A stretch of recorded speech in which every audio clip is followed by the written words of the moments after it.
Relation ouverte ou monogame, comprendre et choisir ce qui vous convient le mieux. Bonjour à tous. Bienvenue sur notre chaîne.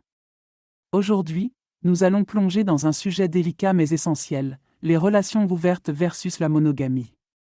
Que vous soyez célibataire, en couple ou quelque part entre les deux, il est crucial de comprendre ces deux dynamiques pour déterminer ce qui convient le mieux à vos besoins et à vos désirs. Qu'est-ce que la monogamie ? La monogamie, telle que la plupart d'entre nous la connaissent, implique deux partenaires qui s'engagent exclusivement l'un envers l'autre, tant sur le plan émotionnel que physique. Dans cette dynamique, la fidélité est au cœur de la relation, renforçant le lien et la confiance entre les partenaires. Avantages de la monogamie. Sécurité émotionnelle. La monogamie crée un sentiment de sécurité car vous pouvez compter sur une seule personne pour combler vos besoins affectifs et émotionnels. Simplicité. Vous n'avez pas à gérer les complications qui peuvent survenir avec plusieurs partenaires. Normes socioculturelles. La monogamie est souvent vue comme la norme dans de nombreuses cultures, ce qui peut apporter un sentiment d'acceptation sociale.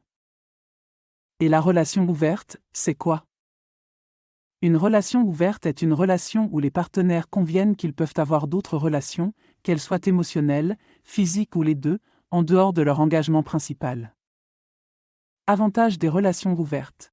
Liberté, elles offrent une plus grande liberté d'explorer vos désirs et besoins avec différentes personnes. Croissance personnelle, elles peuvent vous permettre de mieux vous connaître et de comprendre ce que vous voulez vraiment dans une relation.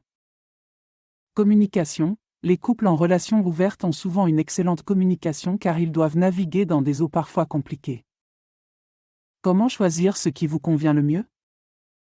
Écoutez-vous. La première étape pour déterminer ce qui est le mieux pour vous est de s'écouter.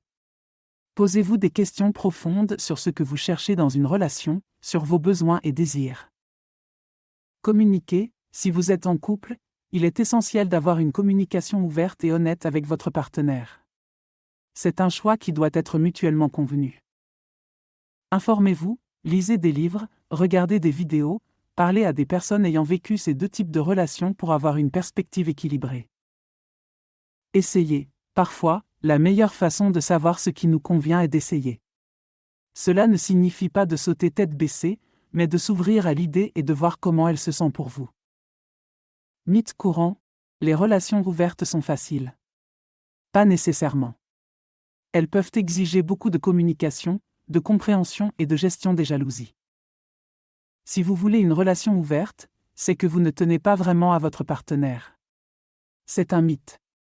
Beaucoup choisissent des relations ouvertes par amour et confiance mutuelle, désirant explorer ensemble d'autres aspects de la vie. La monogamie est démodée. Pas du tout. Ce qui est important, c'est de choisir ce qui vous convient, sans jugement. En conclusion, qu'il s'agisse de monogamie ou de relations ouvertes, l'essentiel est de choisir ce qui vous rend heureux et épanoui. Il n'y a pas de bon ou de mauvais choix, seulement ce qui est bon pour vous. Souvenez-vous que chaque relation est unique. Soyez authentique avec vous-même et avec vos partenaires, et vous trouverez le chemin qui vous convient le mieux. Pour finir, j'aimerais vous parler d'un nouveau service gratuit que j'ai mis en place. Si vous souhaitez recevoir mes prévisions astrologiques et mes guidances personnalisées chaque jour, c'est possible et c'est gratuit. Pour cela, il suffit de cliquer sur le lien fourni en description et de renseigner votre adresse e-mail. Vous recevrez chaque matin mes guidances directement dans votre boîte de réception. Ne manquez pas cette occasion de découvrir ce que l'univers a en réserve pour vous. Merci d'avoir regardé cette vidéo. Si vous l'avez trouvée utile, n'oubliez pas de laisser un pouce vers le haut et de vous abonner pour plus de contenu comme celui-ci. Partagez vos propres conseils ou vos expériences dans les commentaires ci-dessous. À la prochaine!